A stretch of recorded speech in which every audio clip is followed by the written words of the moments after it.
जोहार, आप देख रहे हैं ट्राइबल न्यूज भारत। मैं हूं अक्षय भोक्ता। इस वक्त मैं मौजूद हूं हजारीबाग जिले के बड़कागांव विधानसभा क्षेत्र में और बड़कागांव विधानसभा क्षेत्र का यह पगार गांव पड़ता है। चट्टी, बरियातू और जोरदांग यह क्षेत्र है। यहाँ पर एनटीपीसी कंपनी यहाँ पर खनन कर रही है और खनन के कारण यहाँ के गांव के लोगों का खेत खलियान तालाब जो है वो कहीं ना कहीं सारा इसमें पूरा खनन के कारण पूरा नेस्तनाबूद हो जा रहा है।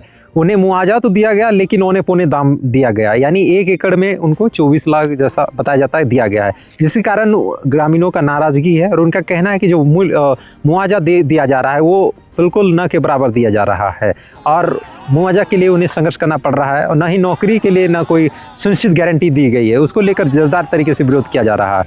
यह मार्ग है, आने जाने वाला मार्ग है, लोग आते जाते हैं, लेकिन इस रास्ते भी कुछ ही दिनों का है और कहीं ना कहीं इसको भी कुछ ही दिन के बाद इसको अधिकृत कर लिया जाएगा। पीछे जो घर देख रहे हैं यह आवास किसी सामान्य व्यक्ति का नहीं है, यह आवास है पूर्व कृषि मंत्री झारखंड सरकार के योगेंद्र साहू जी का है, जो इस बड़कागांव क्षेत्र के पूर्व विधायक भी रह चुके हैं और इसी क्षेत्र से लोग आना जाना करते हैं। लेकिन इस रास्ते अभी बंद हो जाएगा कुछ ही दिनों के बाद। यही कारण है कि यहाँ के जो लगातार जन मुद्दे को आवाज़ उठाने वाले और लगातार देखते होंगे आप खबरों में किस तरीके से यहाँ पे बड़कागांव के मुद्दे को लगातार पूर्व मंत्री और पूर्व विधायक रह चुके योगेंद्र साहू लगातार मुद्दों को उठाते हैं और उनकी बेटी जब अम्बा प्रसाद थी वो भी मुख्य रूप से आवाज़ को उठाती थी। वे तो मंत्री पद में नहीं, अभी मैंने विधायक पद में अम्बा प्रसाद, उनकी जो बेटी है अम्बा प्रसाद, वो भी अभी नहीं है पद में, लेकिन लगातार फिर भी अपनी आवाज़ को, गांव की आवाज़ को मुख्य रूप से रख रहे हैं। और अभी उनके जो पिताजी हैं योगेंद्र साहू जी, वो लगातार यहाँ के जन मुद्दे को आवाज़ उठा रहे हैं और लगातार विरोध कर रहे हैं। फिलहाल यह जो घर देख रहे हैं यह कोई घर नहीं है, यह बड़कागांव के गांव का अस्तित्व है, क्योंकि ये अंतिम घर है और इधर आपका खनन होकर के इसका घर के बिल्कुल नज़दीक पहुंच चुका है। कुछ ही देर के बाद, कुछ ही दिन के बाद अगर विरोध नहीं करेंगे तो इनका भी घर इस खनन के कारण, जो एनटीपीसी जो खनन कर रही है उसमें इनका घर भी कहीं ना कहीं विलीन हो जाएगा। यानी ये अभी जो घर देख रहे हैं घर भी आने वाला समय में यहाँ पर नहीं पता चलेगा। आइए आपको इधर दिखाते हैं। इसलिए आंदोलन जी जान से किया जा रहा है और यहाँ के ग्रामीण लोग जोरदार तरीके से विरोध कर रहे हैं और एनटीपीसी के समक्ष अपनी मांगों को रख रहे हैं। इस ओर दिखाएंगे तो वहाँ पे चढ़ जाओ। इस ओर देख सकते हैं खनन इतनी नज़दीक आ गई है कि 20 मीटर भी नहीं होगा, इनका आवास के समक्ष ही खनन किया जा रहा है। यानी अगर विरोध नहीं करेंगे तो पूरा एनटीपीसी माइनिंग के खनन के कारण इनका घर भी अस्तित्व मिट जाएगा। इसलिए लगातार जो आंदोलन किया जा रहा है उसमें एक ही लाइन लिखा गया है, ज़मीन हमारा अस्तित्व है, हमारा विरासत है, हमारा धरोहर है, इसे हमें यूं ही हम लोग जाने नहीं देंगे। इसलिए लगातार जो विरोध जो किया रहा है उसको उचित मुआवजा की मांग किया जा रहा है, ताकि ये कहीं भी अगर घर बनाएंगे तो उनको जो मुआवजा मिलेगा उसको उस मुआवजे के पैसे से भी बना पाएंगे, लेकिन उचित मूल्य मिलना चाहिए। इनका एक फैक्ट्री भी चलती थी, फैक्ट्री को भी गिरा दिया गया। अब केवल बचा हुआ है यह घर, जो कहीं ना कहीं ये पूरा गांव का सुरक्षा का ढाल है।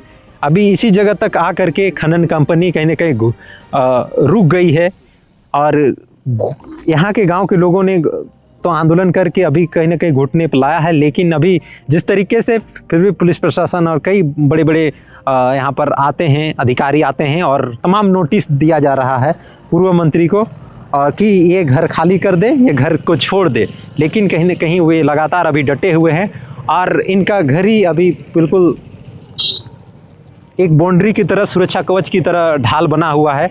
और अगर इनका घर चला जाएगा तो उस ओर दिखाएंगे तो पूरा गांव है, पूरा गांव भी धीरे धीरे एक गांव पूरा ख़त्म हो जाएगा। अभी इनका ही घर है कि यहाँ पर ये बाउंड्री की तरह, चारदीवारी की तरह, चट्टान की तरह खड़ा है और कहीं ना कहीं अपनी घर के बिल्कुल नज़दीक आ चुका है खनन, लेकिन यहाँ पर रोक के रखा है कंपनी को। हम लोग वार्ता भी करेंगे। फिलहाल यहाँ पर देख सकते हैं इसी रास्ते से लोग आना जाना करते हैं और यहाँ पर इस और किस तरीके से खनन होने के बाद आप अंदाज़ा लगा सकते हैं कि यहाँ पर पता ही नहीं चलता है कि यहाँ पर किसी का कभी कोई घर मैंने घर रहा होगा या फिर कहीं यहाँ पर पेड़ पौधे रहे होंगे या फिर किसी का खेत खलियान होगा, कि खनन होने के बाद कैसा नज़ारा देखने को मिलता है। ये भी एक बहुत बड़ा एक तस्वीर देख कर के रूह कांप जाती होगी। इसलिए उचित मुआवजा और जो लैंड एक्विजिशन राइट टू जो है भूमि अधिग्रहण कानून 2013 का सही तरीके से इम्प्लीमेंट करने की बात की जा रही है। देखिए यही वो मंजर है जो आपको यहाँ पे देख सकते हैं काफी रुका हुआ है। सर, ये जैसे आपका ये घर है, तो जैसा हम देख पा रहे होंगे यही घर यहाँ का पूरे गांव का एक बाउंड्री की तरह है, क्योंकि बिल्कुल एकदम पूरा नज़दीक तक खनन कर दिया गया है। निश्चित रूप से आप देखिएगा कि ये रोड, अभी आप ये रोड देखिए, ये रोड आगे निकलती थी पचड़ा, ये पूरा सीधे जाती थी ना? हाँ। और ये आगे से जोरदाग चल जाती थी, पचड़ा चल जाती थी, सिजवा चल जाती थी, उधर चतरा बिंदा होकर के चतरा निकल जाते थे, टंडवा निकल जाते थे। लेकिन ये रोड देखिए, ये तो हम अपने चलते रोकवाए यहाँ तक, तो पूरा मेरा घर को ढांसने के लिए तैयार था और ये रोड काट दिया, मैदान काट दिया, स्कूल काटने जा रहा था। अब स्कूल बच्चे यहाँ परेशान रहते हैं। ये स्थिति है, आज तक एक भी स्कूल इन्होंने नहीं बनाया। इतना दिन से काम, न मेडिकल कॉलेज, न गुणवत्तापूर्ण एजुकेशन हब बनाया, सिर्फ यहाँ लूटने काम कर रहा है। ये बहुत आतताई कर रहा है एनटीपीसी। बिल्कुल, इस ओर दिखाएंगे तो देख सकते हैं अभी भी इसका जो लकीर है ये दिख रहा है। क्या दादा, ये दिख रहा है अभी पूरा? जी जी जी, ये पूरा दिख रहा है कि यहाँ पे एक रास्ता था। उसी तरह अगर विरोध नहीं किया तो क्या कहेंगे, अगर आप लोग विरोध नहीं करेंगे तो इस घर के कहीं ना कहीं घर के बाद आप आने वाला पूरा गांव खत्म हो जाएगा। ये घर को भी बिना नियम कानून को तोड़ने के लिए लोग प्लानिंग किए हुए हैं। अच्छा, अगर यहाँ लगातार आते हैं प्रशासन के साथ आते हैं। प्रशासन अभी नहीं देखे, आपके सामने आकर के देखिए हम यहाँ है कि नहीं है जी। अगर नहीं रहेंगे तुरंत मशीन चढ़ा के इसको तोड़ देगा बिना नियम कानून का। तो उसके बाद पूरा गांव खत्म हो जाएगा। पूरा गांव खत्म। ये सब समझिए कि पिलर जैसा यहाँ खड़ा है। अच्छा, जिस तरह केदारनाथ में एक शिला आकर के खड़ा हो गया था, जो कि केदारनाथ का मंदिर में उतना बेग का जल छू नहीं सका, उसी तरह यहाँ पर ये घर है। ये घर जहाँ जमींदोज हुआ तो समझिए कि पूरा गांव खत्म। इससे चलते ये घर है जो सुरक्षा दे रहा है पगार को और जोरदार को।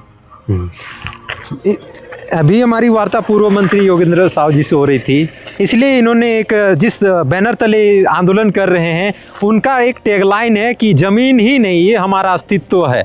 यानी कहा जाए तो ज़मीन जो है ये पुरखा का विरासत होता है, धरोहर होता है, और इसी मिट्टी को बचाने के लिए और कहीं न कहीं उचित मुआवजा की मांग के लिए यहाँ पर वे डटे हुए हैं। और अभी देख सकते हैं इनके चलते अभी ये सड़क भी बचा हुआ है, नहीं तो आने वाला समय में ये सड़क भी नहीं रहेगा। आने वाला समय में लोगों को गुजरना बड़ा मुश्किल होगा।